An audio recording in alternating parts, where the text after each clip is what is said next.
Good afternoon, everyone. Hello. It's a little more hospitable in here today, temperature-wise at least. Yeah.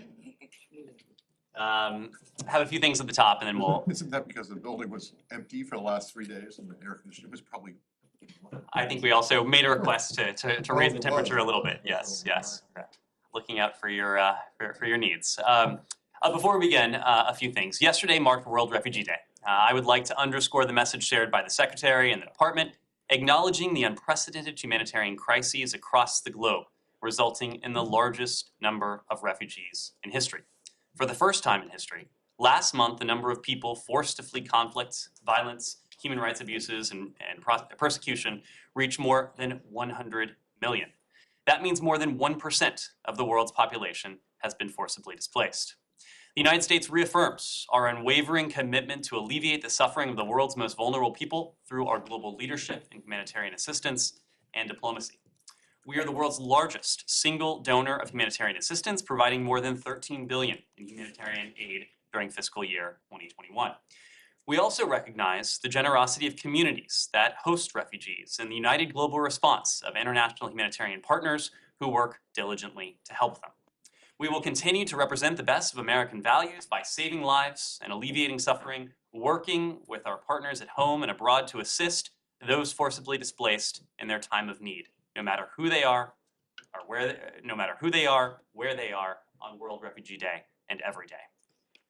Next, the United States congratulates the Colombian people for holding a free and fair presidential election on June 19th. The United States welcomes the results of the second round of elections. We look forward to working with President-elect Gustavo Petro and his new administration, and to continuing our strong collaboration and joint regional leadership. The U.S.-Colombia relationship remains based on shared democratic values, and we remain committed to working with the next Colombian administration in support of our mutual goals. Those goals include supporting Colombia's implementation of the 2016 Peace Accord, reducing violence and narcotics trafficking, expanding rural development and security, promoting human rights, growing inclusive trade and investment, protecting the environment, and combating the climate crisis. On June 19th, we also celebrated the 200th anniversary of the U.S.-Colombia diplomatic relationship. Together with the people of Colombia, we built this enduring partnership that reflects the deep ties between our societies, our economies, our security, and our efforts to build a more democratic and equitable hemisphere. And finally, earlier today, Ambassador-at-Large for Global Criminal Justice Beth Van Schaack accompanied Attorney General Merrick Garland for a quick visit to Rzeszów, Poland, and the Ukrainian-Poland border. At the border, they met with Ukraine's Prosecutor General, Irina Venediktova, to further advance U.S.-Ukraine cooperation and supportive efforts to hold accountable those responsible for war crimes and other atrocities during Russia's unprovoked and brutal war on Ukraine. They also held meetings with U.S. government partners working on accountability and justice issues in Ukraine. This included the leadership of the Atrocity Crimes Advisory Group, ACA, our joint initiative with the EU and the UK to support Prosecutor General Venediktova's work to document war crimes and prepare case files for prosecution. They also met partners from the Department of Justice's International Criminal Investigation Training Assistance Program, or ECTAP, which provides assistance to Ukraine's State Border Guard Service and National Police. ECTAP efforts in Ukraine are jointly funded by the State Department's Bureau of International Narcotics and Law Enforcement, or INL, and the Bureau of International Security and Nonproliferation, or ISN, and their export control and related border security program. Attorney General Garland, upon the visit, noted that the United States is sending an unmistakable message. There is no place to hide. We and our partners will pursue every avenue available to ensure that those who are responsible for these atrocities are held accountable. Ambassador Van Schaack will accompany Attorney General Garland to Paris, where she will join the AG, the Secretary of Homeland Security, Alejandro Mayorkas, and other U.S. officials for meetings of the U.S.-EU Ministerial Meeting on Justice and Home Affairs, and we'll have additional information on that event in the coming days. So with that, Great. Any questions? Thanks, Ned. I have a very brief one, but it's going to be brief because I think you're not going to have much of an answer. But since we haven't had a briefing since Friday when this decision was made by the British government on the extradition of Julian Assange, I just wanted to check to see if there had been any change in your policy that either journalism is not a crime, or if there's been any change to your belief that Julian Assange is not a journalist. Matt, there has been no change, and there's been no change to the answer I delivered to you last time on this matter. We defer to the Department of Justice when it comes to all cases of extradition. I would refer you to the Department of But it Justice still because this is an ongoing matter before the British courts and an extradition case. But it still is your position, as it was on World Press Freedom Day not so long ago, that journalism should not be a crime. That is absolutely our conviction. Thanks. Correct. Can you, or did you have something on that? So I have, this is, Sure. your colleague, actually colleagues, plural, at the White House kind of had a little State Department briefing earlier. It's quite interesting, because a lot of, I think, of what you're gonna be asked today has already been asked and answered, but your White House colleague, not Mr. Herby, press secretary, was asked about Brittany Griner and this phone call that was supposed to have happened the other day, and she said it was her understanding that it has been rescheduled. So wondering if you could elaborate on that, but also, explaining what happened. Sure. As you heard earlier today, the phone call has been rescheduled. It's not for us to provide specific timing because there's not official U.S. government involvement in this call. This is not a call between a U.S. official and a detained American. This is a call between two private Americans, one of whom is wrongfully detained by Russia, has been wrongfully detained for too long, in whose case we are working assiduously to see her release just as quickly as can possibly be achieved. I think what you heard earlier today is absolutely the case. We deeply regret that Brittany Griner was unable to speak to her wife over the weekend because of a logistical error. It was a mistake. It is a mistake that we have worked to rectify. As we said before, the call has been rescheduled and will take place in relatively short order. It was a logistical issue that was compounded in part by the fact that our embassy in Moscow is under significant restrictions in terms of its staffing. And so when we have issues with the telephone system there, for example, the technicians are not located on site. In fact, they're not even located in Russia.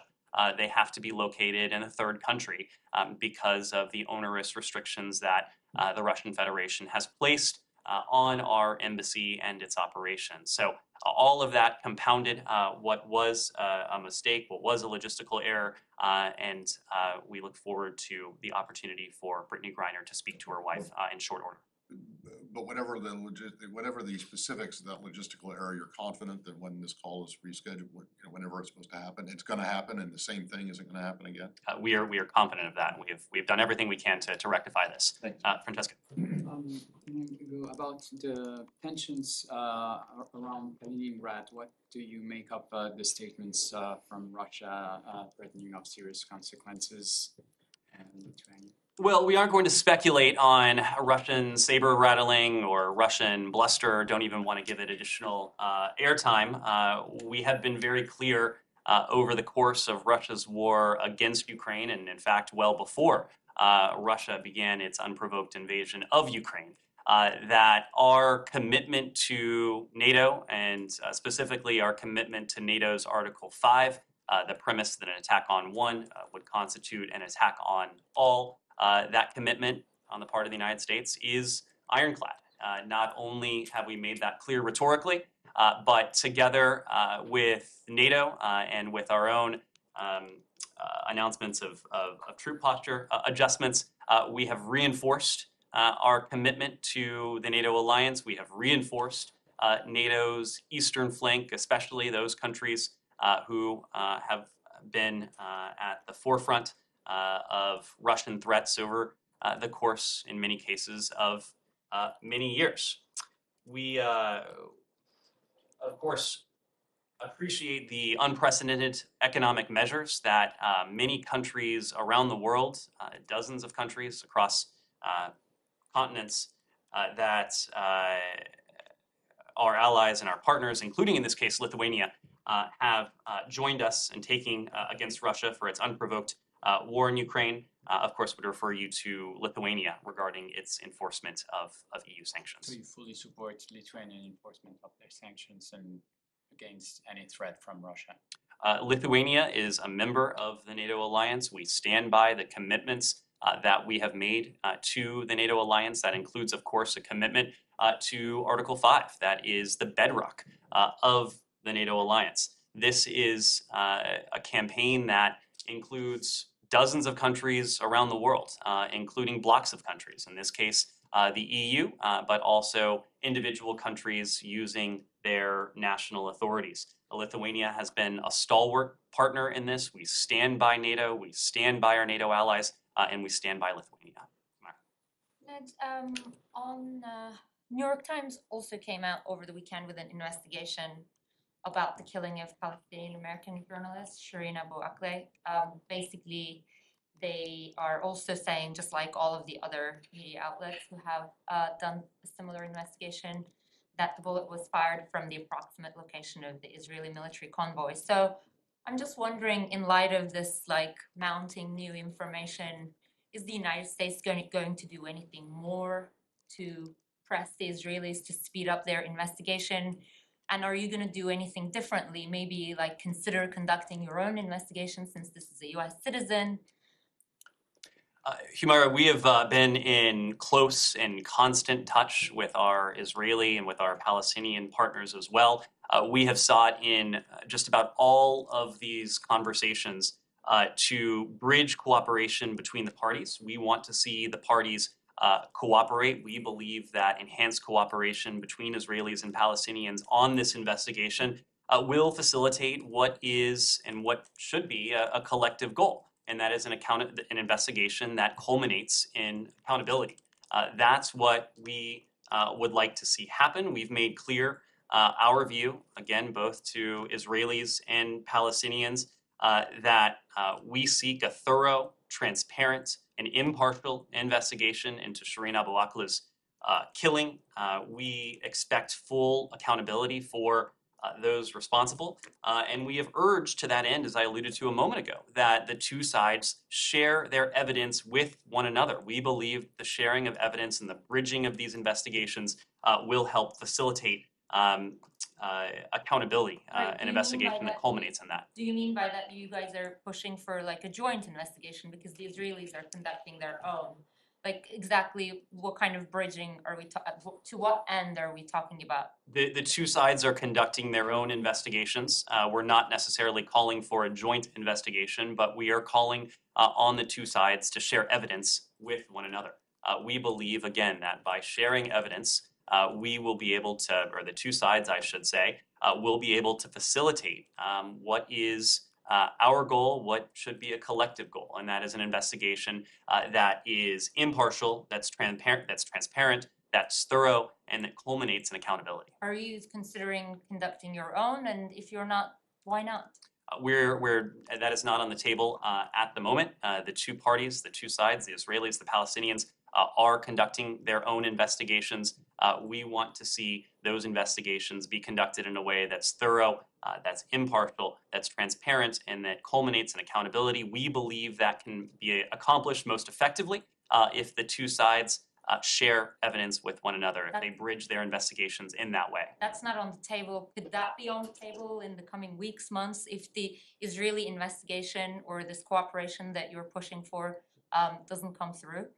Again, I'm not going to weigh in on a hypothetical. We want to see the two parties work together constructively because we believe it should be a collective goal of all three of us, and of course every other country that has a stake not only in this particular killing, but also in this broader issue of press freedom and ensuring that the press, independent media around the world are afforded adequate protections, that interest is served. Okay, just super quickly on the final thing on Israel. Defense Minister Benny Gantz basically briefed lawmakers the other day about this Middle East Air Defense Alliance, saying that this has been going on for some time, basically US-sponsored regional air defense alliance.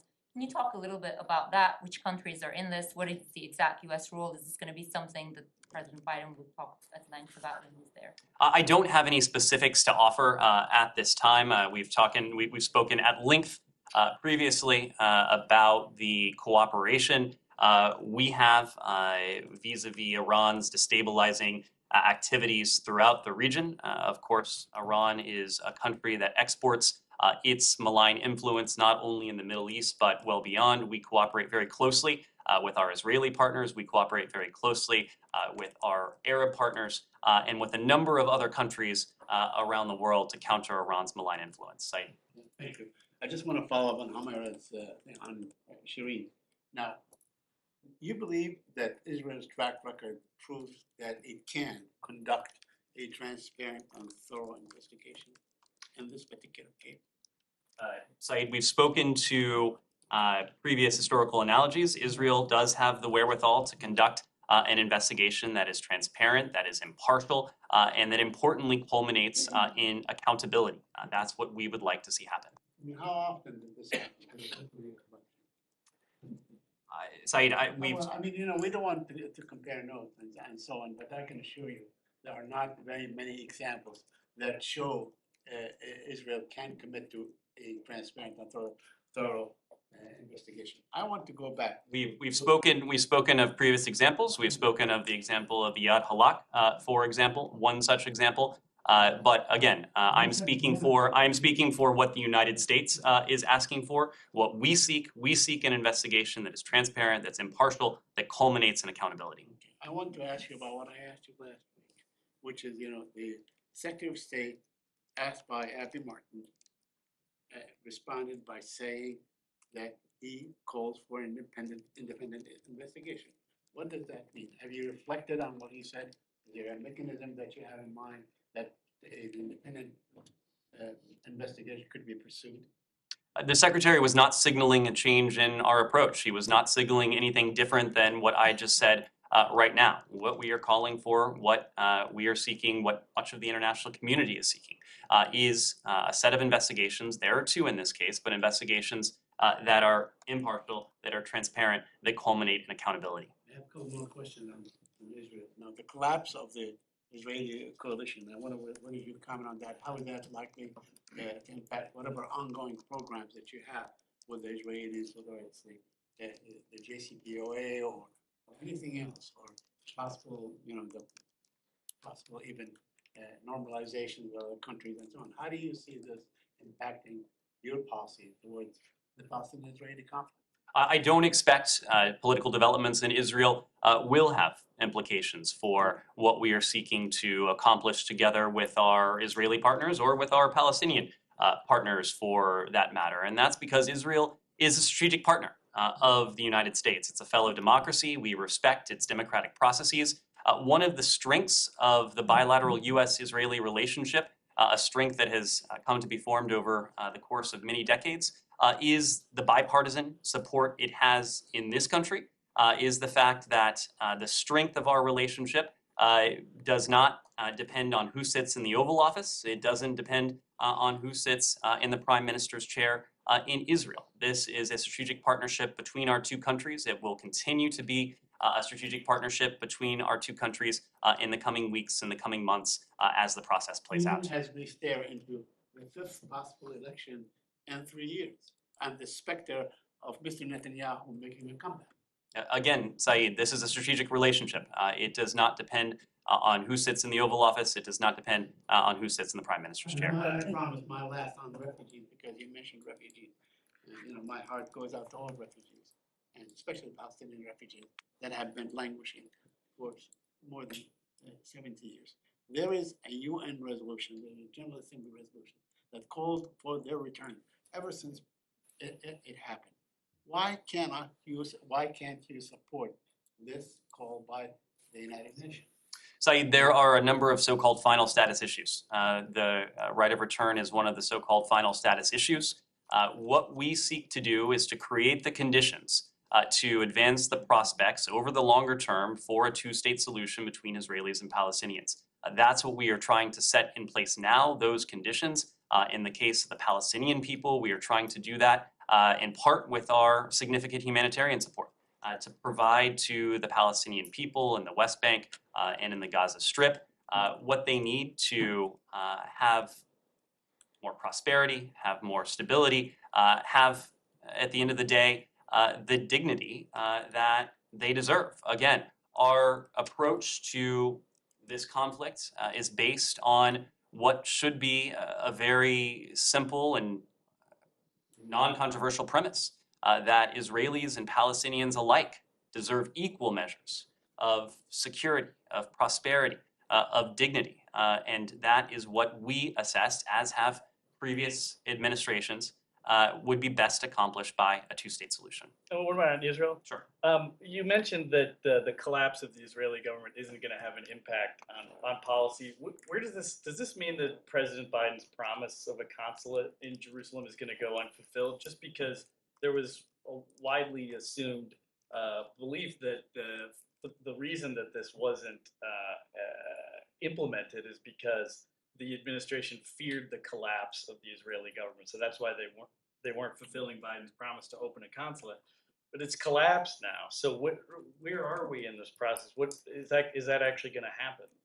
We remain committed to reopening a consulate in Jerusalem. In the meantime, we have really re-energized the relationship between the United States and the Palestinian Authority, but also the Palestinian people. And I spoke to our humanitarian support, but of course we've had a number of opportunities, I believe most recently when Barbara Leaf traveled to Ramallah to meet including at senior levels, with the Palestinian leadership. Secretary Blinken has had an opportunity in the past couple of weeks to speak to President Abbas, President Biden, when he travels to Bethlehem in the coming weeks. We'll have an opportunity, I would expect, to meet with the leadership of the PA. This does nothing to what remains our objective of reopening the consulate in Jerusalem. As you know, we've recently taken some steps, including changes to the reporting structure,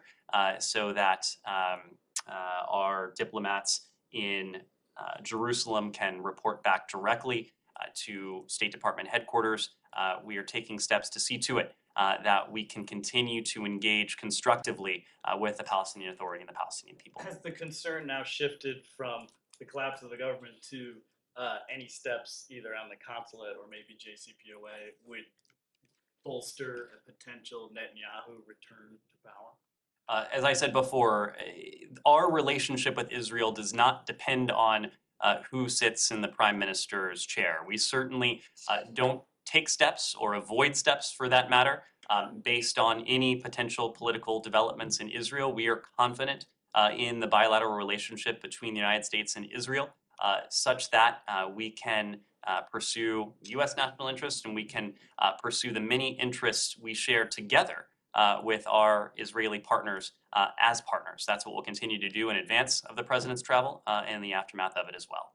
Sir, on Yes. Ukraine, I know the State Department confirmed the death of U.S. citizen Stephen Zabielski. I was wondering if the department could confirm some details that have been circulating and reporting that he was an Army veteran and that he was killed by a landmine. Can you provide any additional confirmation of those details? I'm not in a position to provide any additional details. We did, in fact, confirm his death, but in terms of any of the specifics of his death, that is just not something I can weigh in on, in part out of respect for the family during this difficult time. And then on the captured Americans in Ukraine, I would like to follow up on a comment by my colleague NBC's Keir Simmons with Dmitry Peskov saying that they are not subject to the Geneva Convention. I know that the Biden administration weighed in on this today, but what is your response to Peskov saying that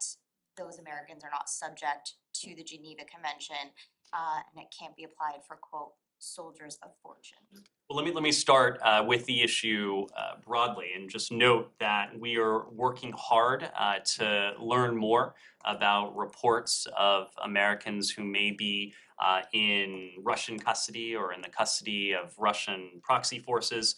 We have been in touch with Russian authorities regarding U.S. citizens who may have been captured while fighting in Ukraine. As I mentioned late last week, we've also been in touch with our Ukrainian partners, with the ICRC, with other countries, as well as with the families of Americans who have been reported missing in Ukraine. We have both publicly as well as privately called on the Russian government and its proxies to live up to their international obligations in their treatment of all individuals, including those captured fighting in Ukraine. We expect, and in fact, international law and the law of war expects and requires that all those who have been captured on the battlefield be treated humanely and with respect and consistent with the laws of war. We once again should take this opportunity to reiterate to Americans the inherent dangers of traveling to Ukraine. For weeks now, we have been urging Americans not to travel to Ukraine because of the attendant dangers that Russia's aggression inside Ukraine poses to U.S. citizens who may be there. Our message to U.S. citizens who are in Ukraine is that they should depart immediately using any commercial or other privately available transportation means. We understand certainly that there are Americans across this country, millions of Americans across this country, who feel motivated to support the righteous and the noble cause of the Ukrainian people. There are ways to do that that work to the direct benefit of the Ukrainian people, ways that are safe, ways that are helpful and constructive. We have many of those ways on our website. Just one follow-up. Do we know, does the US government know where these Americans are, and has the Kremlin even confirmed that they have been captured or know where they are? We have no additional details beyond what's been reported in the media, including by some of your own media organizations.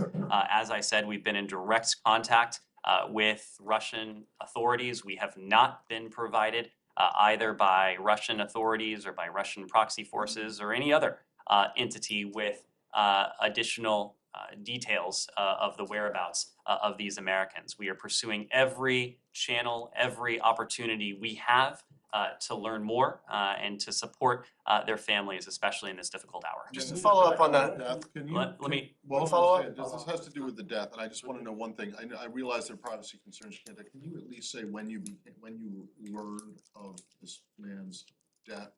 And because it's a bit odd that the local newspaper obituary from which this news came, and which you have them confirmed, was published on June 1st. Yes, my understanding is that we learned of this individual's death several weeks ago.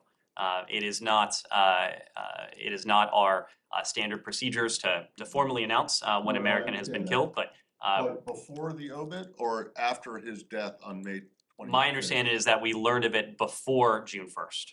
Yeah, on the same point, the Russians claim there are 450 Americans fighting with the Ukrainians. Can you confirm that figure, or is that too inflated? Do you have any way of knowing how many Americans are fighting alongside the Ukrainians? We don't have any means to corroborate that figure. I would just note that we often encourage Americans and all others to take anything the Kremlin says with a grain of salt. But in terms of that specific piece of information, it's not something I can confirm or refute. Alex? Are you in a position to be a little bit more specific on whom in the Russian government you are in touch with? Because Medvedev said over the weekend that we don't have any relationship with the United States. You know, they are zero on the Kelvin scale. Okay. Well, I think our embassy officials in Moscow would be surprised to hear that because we do have an embassy in Moscow that continues to function, as I said before, in a different context. It functions under severe constraints, but we have worked hard, despite the onerous and unnecessary restrictions that the Russians have imposed on our embassy operations, to maintain a fully functioning, or I should say a functioning, embassy compound. Ambassador Sullivan is here in Washington attending the Chiefs of Mission conference, but he will soon be returning to Moscow to lead the small but very capable team at Embassy Moscow. The embassy does regularly take part in exchanges and have discussions with their counterparts in the Ministry of Foreign Affairs or elsewhere within the Russian government. One of the issues that the embassy does regularly discuss with their Russian counterparts is the status of Americans who are detained in Russia, the status of our embassy as well, to try to preserve what we believe is a critical outpost. We have done everything we can to preserve lines of communication between the Russian government and the United States. We have done that at great effort. Not because we are at a especially rosy time in terms of our relationship, but we believe that during times of conflict, during times of crisis, that channels of communication, including the channel that our embassy affords, is especially vital and is especially important. And it's been a valuable one for us to pass precisely these types of messages. Kylie. Just while we're on Russia, Ukraine, Project Dynamo, an independent organization, just put out a press release saying that John Spohr, who's an American nuclear scientist who was stuck in Ukraine and was being hunted by Russian forces in Russian-occupied territory in Ukraine, is now being taken out of the country by Project Dynamo.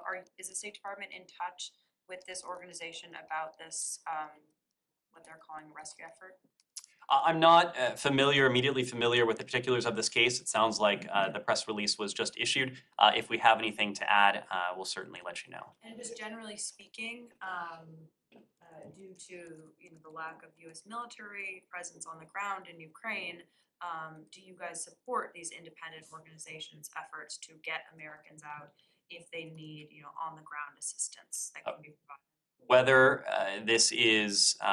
it is the efforts of private American organizations, our guidance remains. Americans should not travel to Ukraine.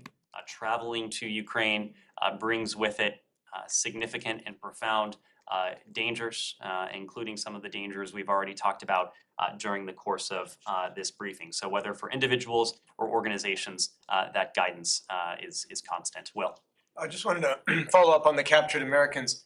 Is Russia says that they were captured by the forces of some of these breakaway statelets. So is the U.S. working with Russia about the release, and is that working out and working with Russia, or is there some need to negotiate with others, about the status and what's going to happen to them? In other words, is Russia acting as sort of the force behind these proxy forces? Is that working out? It's difficult for us to say at this point. As I noted before, we have been in contact with Russian authorities regarding the reports of detained Americans. We have not received any formal or official response. The only response we've seen has been the response that Russian officials have made in public interviews. So we just don't have anything from that private engagement. Yes. On Iran, after a long pause, once again we are witnessing a new naval confrontation between Iran and U.S. In Persian Gulf. Any reactions to that? I would refer you to the Department of Defense.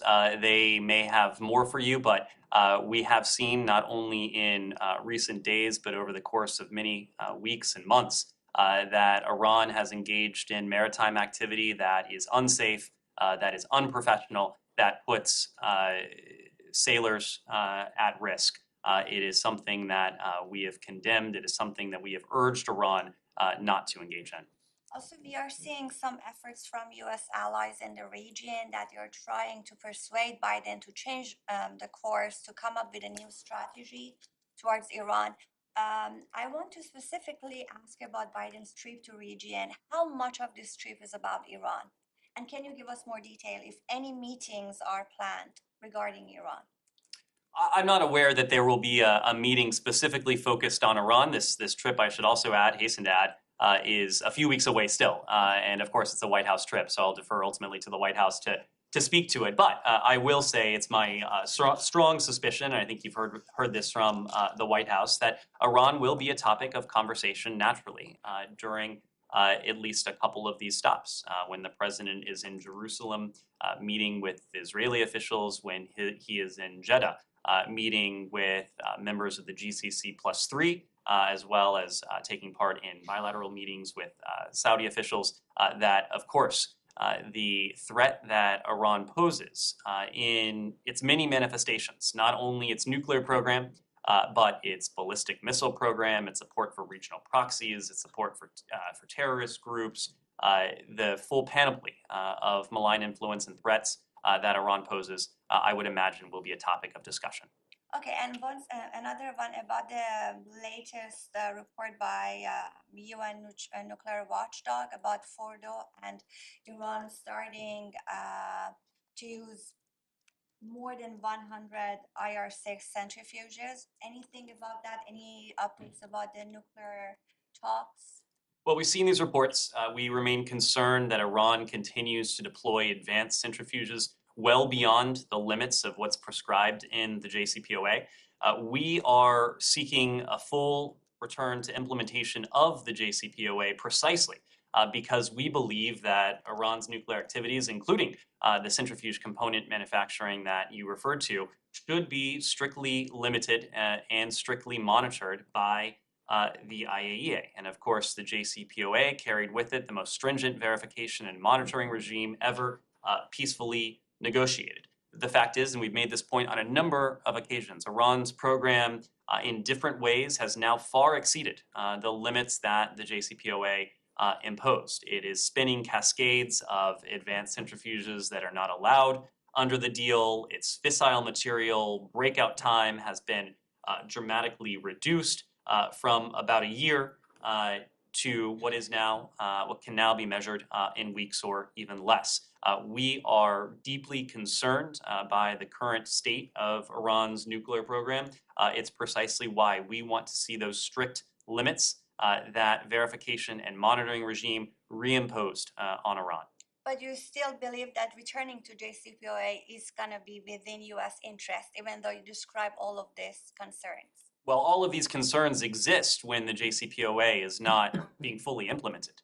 If we were to fully implement, if Iran were to fully implement the JCPOA, many of the concerns that you just alluded to, that I just alluded to, would be taken off the table because they would not be permitted. And the IAEA would have the wherewithal to be able to inspect, to have real-time monitoring, to alert the international community if Iran surpass those limits. That is not the case now, and that's what gives us such great concern. But it is the case.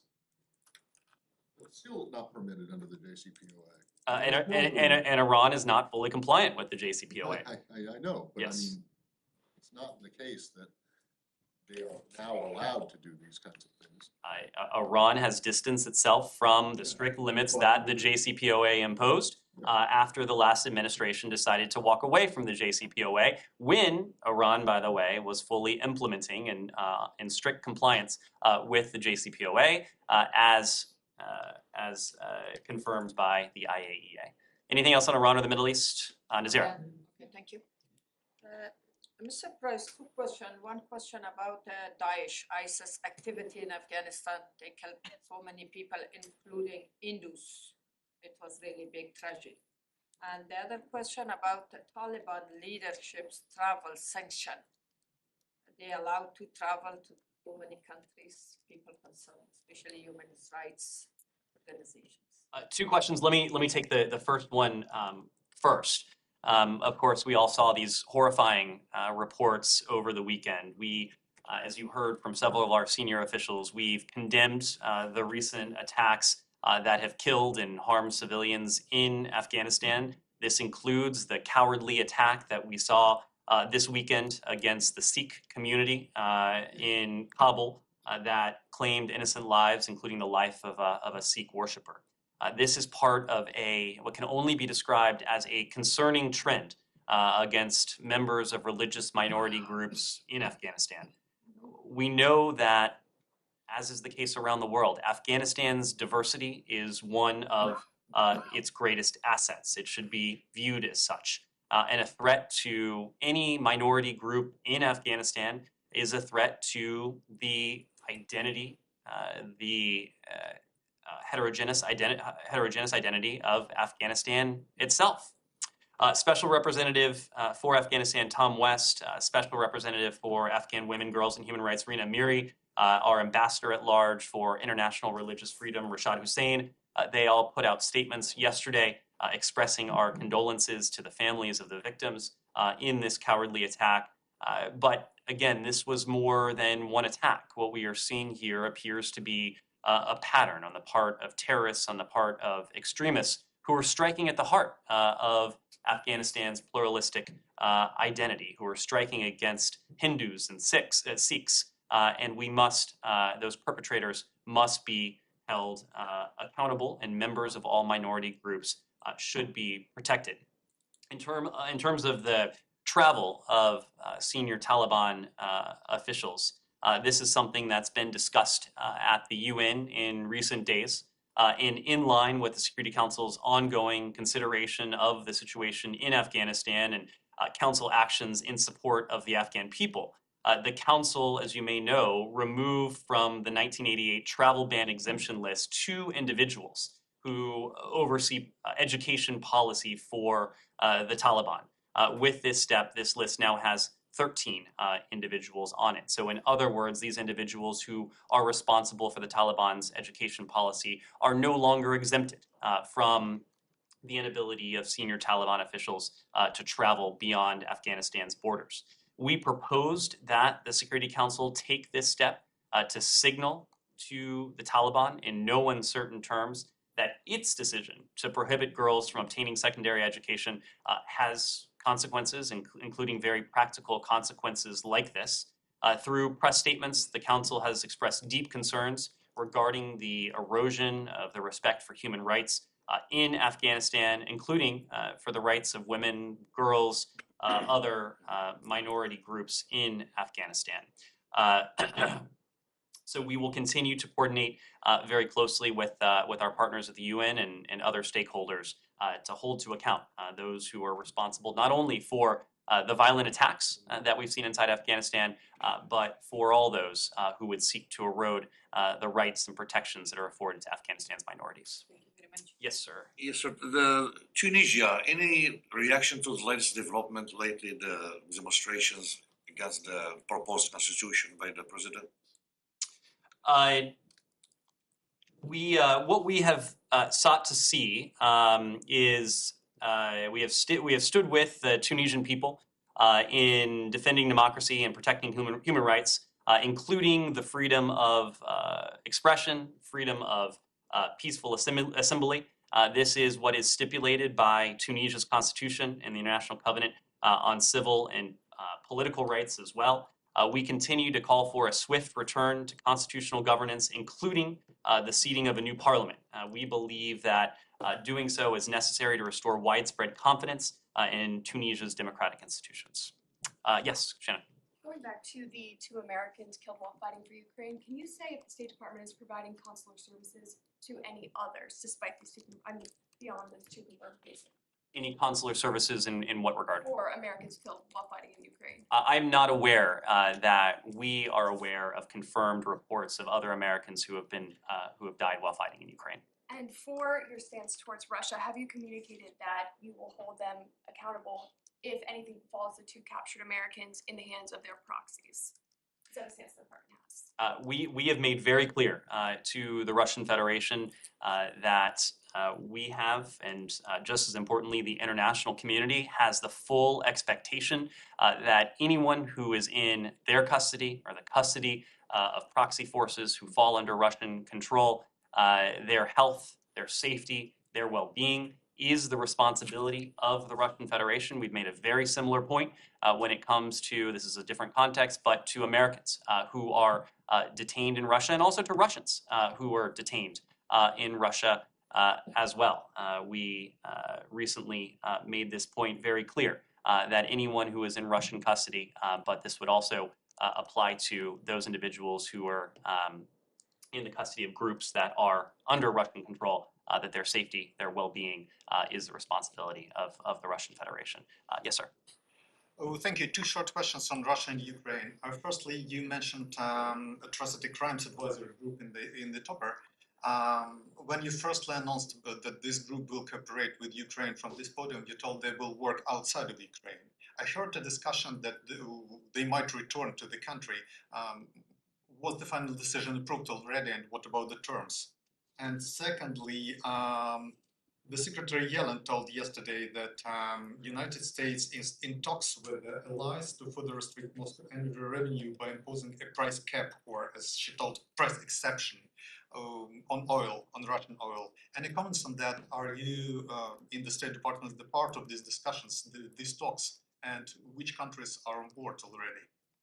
On your second question, I will just say briefly that we are looking for all appropriate ways to hold the Russian government responsible for the war that it is waging in Ukraine, for the violence and brutality that it's waging against the people of Ukraine. We are looking for ways to ensure that accountability, including with sanctions, and to limit the revenue that the Russian government and key Russian decision makers are able to accrue, just as we work with the international community to see to it that we preserve the supply of global energy on energy markets. When it comes to our support for the Ukrainian Prosecutor General, you recall that last month we announced the Atrocity Crimes Advisory Group. This is a group that is constituted by the United States and as well as our EU and UK partners. It calls on the expertise and the experience of many of our non-governmental partners as well. And while much of this work does take place outside of Ukraine, some of this work does take place inside of Ukraine as well. Part of the idea of the ACA is to see to it that the experience of these groups and of these individuals is brought to bear for Ukraine's prosecutors who are building cases, who are collecting evidence, who are preserving evidence as well. And in fact, the ACA had its first formal meeting in Kiev on June 16th with the lead implementing partners from the United States, from the EU, from the UK. And the ACA's lead advisor, Ambassador Clint Williamson, who himself was a former ambassador at large for global criminal justice, who's now at Arizona State University, also participated in the AG and the ambassadors meeting at the border with the Prosecutor General that I mentioned at the top. So there is activity that is taking place inside Ukraine, but there's a lot of support that takes place virtually and in third countries as well. Yes, Alex. Thanks so much. On Russian aggression, last week hinted that neighboring countries might face Ukraine's aid if they turn against him for the invasion. Now, if you sit in Azerbaijan, Georgia, or Kazakhstan, you might scratch your head and think about whether or not the US will help me in case Russia attacks my country. Can you explicitly state that the US will not leave those countries alone if Russia does what it says it does? Well, I think we've sent a very clear signal with the support that we have provided to Ukraine, support that totals more than $5 billion in security assistance since the start of Russia's invasion on February 24th. The way in which that the United States has rallied the international community, how dozens of countries across multiple continents have come together to provide not only the security assistance that Ukraine needs, but also the economic assistance and the humanitarian assistance for the Ukrainian people, just as we have imposed an unprecedented set of economic and financial measures, as well as the export controls that we've spoken to on the Russian Federation. So that is a clear signal of the resolve we have. It is a clear signal that Russian aggression against sovereign, independent countries will not be tolerated by the United States. It won't be tolerated by our international partners as well. Yes. Candidate status for Ukraine and Moldova perspective for Georgia. As you know, this is the recommendation of the European Commission, and now all three countries are waiting for June 24, when the decision of the European Union will be announced. Do you think that Georgia also deserves be supported on its way? I understand that this question does not concern you directly. However, your position on the Western perspective of Georgia and on this path is extremely important for us. Well, on the question broadly, we maintain our longstanding commitment to a Europe that is whole, that is free, and that is at peace. And we support the further integration of Ukraine and Moldova and Georgia as well with their European neighbors. When it comes to Ukraine and Moldova, European Union. For all of these countries, though, these are countries that over the course of now decades have expressed a desire for a closer relationship, closer proximity with the West. The United States has worked with all three of these countries to help them develop their democratic institutions, to help them develop their system of checks and balances, to help them develop their economies that are integrated with Europe and with the West, and we will continue to stand by them going forward.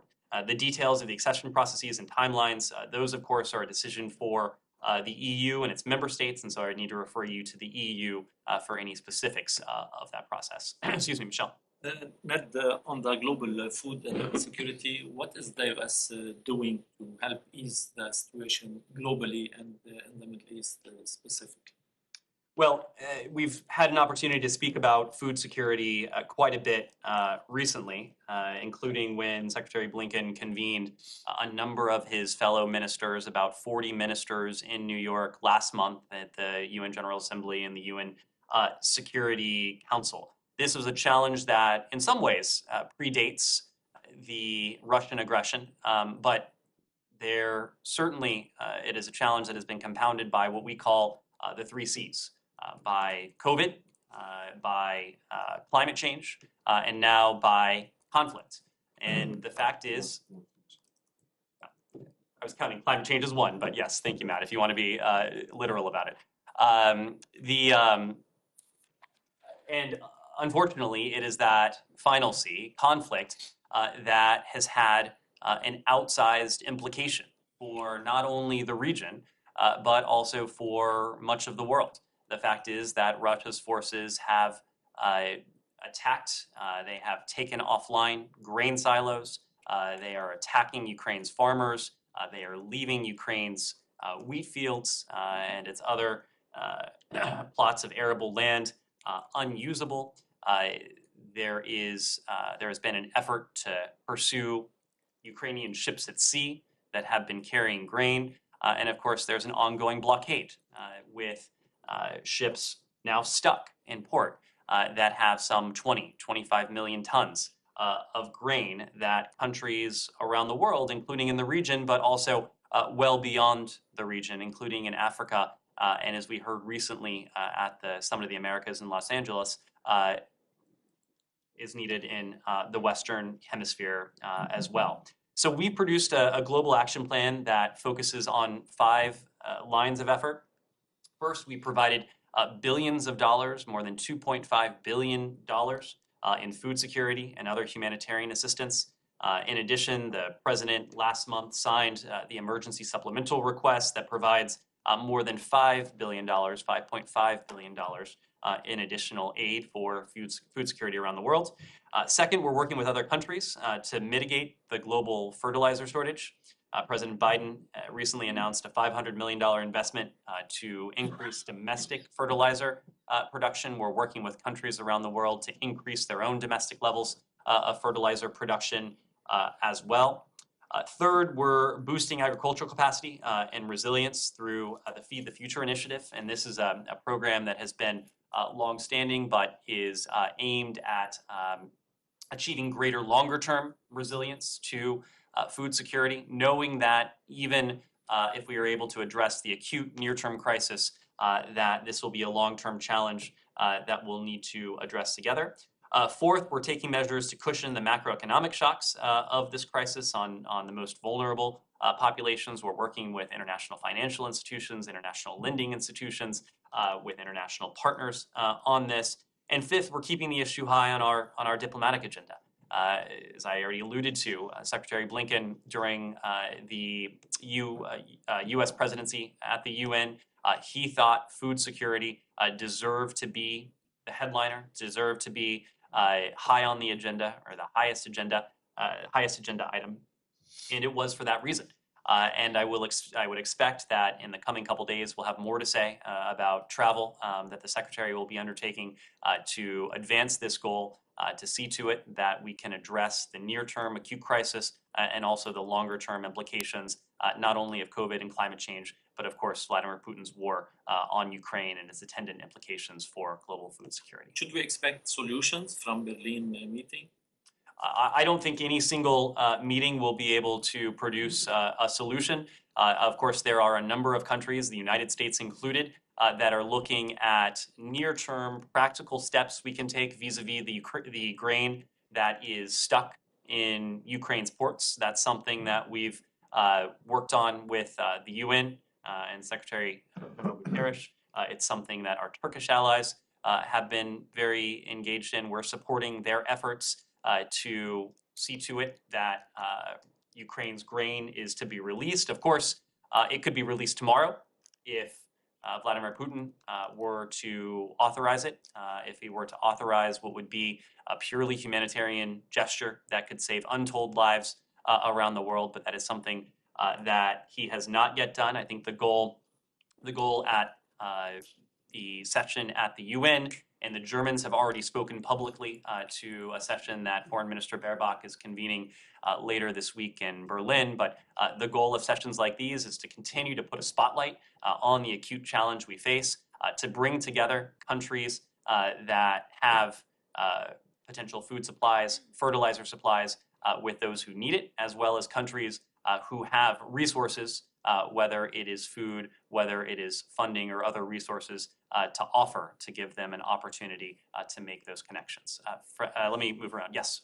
In the PRC, can you give us comments about China's claim of successful anti-ballistic missile interceptor test on Sunday, as well as recent launch of domestically designed carrier? Secondly, does the United States see the Taiwan Strait as international water? So on your first question, I just don't have anything to offer on these announcements that we've seen from, that we've seen from the PRC. On the second question, we made clear last week, I believe it was, that the Taiwan Strait is an international waterway. That means that the Taiwan Strait is an area where high seas freedoms, including freedom of navigation and overflight, are guaranteed under international law. The world has an abiding interest in peace and stability in the Taiwan Strait, and we consider this central to the security and the prosperity of the broader Indo-Pacific region. We're concerned by China's aggressive rhetoric, its increasing pressure and intimidation regarding Taiwan, and will continue, as we've said before, to fly, to sail, and to operate wherever international law allows, and that includes transiting through the Taiwan Strait. Yes? Two follow-ups actually, Mr. Price. So one, we have, as the war in Ukraine rages on, we might hear more and more Americans being stranded, killed, or captured in Ukraine. And is there a discussion within the department to take some steps to stop the flow of American foreign fighters to Ukraine, or other than just issuing travel advisory? At this point, we continue our efforts to encourage, to urge, to recommend, to do whatever we can to impart to Americans, well-meaning Americans, that they should not travel to Ukraine. They should not travel there because of the attendant dangers, but also because of the challenge you alluded to. We only recently were able to resume limited operations at our embassy in Kyiv. We are not able to provide the same level of services for American citizens who may be in Ukraine. That is part of the reason why before the February 24th start of this phase of Russia's invasion, we encouraged Americans to depart Ukraine, and we are now doing everything we can to urge Americans not to travel there. Also, a follow-up to the reopening of the consulate in Jerusalem. Why does the reopening take so long? Like, what is the obstacle there? It's just reopening the building. Like, transferring the U.S. embassy from Tel Aviv to Jerusalem did not take that long. What is preventing you from reopening the embassy? Obviously, these are complex issues. These are issues that we need to coordinate with the government of Israel as well, but it's an issue that we are committed to, and we're continuing to discuss that with our Israeli partners, with our Palestinian partners. Fred? Why should you coordinate with the Israelis while you are opening consulate for Palestinians? Because this will be in Jerusalem. Francesca? Are you concerned that France and So wait a minute, but Jerusalem, as far as your policy is concerned, is divided. Well, that's why I said we're consulting with Israel. Acknowledge that Israel, We're consulting with Israelis and Palestinians. Francesca? Yeah, I was asking, are you concerned that France, a major European ally, goes through a rare political crisis with President Macron maybe being incapacitated in taking actions for a long time in the middle of a war in Europe and international crisis? President Macron was just re-elected. He has, I'll leave it to French voters to assess the results of those elections, but no, we know, just as I've said in other contexts during this briefings, that France is an ally of the United States. We have every bit of confidence that we will continue to work very closely with the Macron government going forward on the challenge that Russia presents and the other shared challenges that we face as allies. Colombia, can I ask a question on Colombia where Sure. you began? Gustavo Petro is a leftist, so that is the first leftist in, I think, in Colombia's history, the former rebel. Last year we had also leftist candidates win the presidency in Chile, Peru, Honduras. We'll probably have Lula da Silva coming back and so on. In your view, is that a repudiation of U.S. policy toward the South America? These are the sovereign decisions of voters within sovereign countries. I don't think it is in any way a reflection of American policy.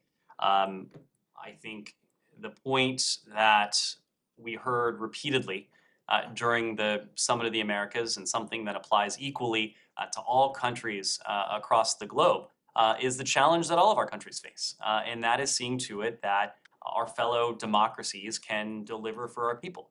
And I think whether it's Colombia, whether it's Brazil, whether it's Israel, whether it's France, whether it's anywhere around the around the world where we have free and fair democratic elections, people are expressing their viewpoints based on unique circumstances. But again, what unites, I think, much of what we've seen is a desire on the part of people around the world, especially in the midst of COVID, especially in the midst of the implications of climate change, especially in the midst of the economic recovery that we are seeking to advance, that people are looking for representatives who are able to deliver on those democratic promises. Secretary Blinken, as you know, spoke to President-elect Petro last night. They had a very good conversation. They spoke about a number of issues, some of those issues that do implicate that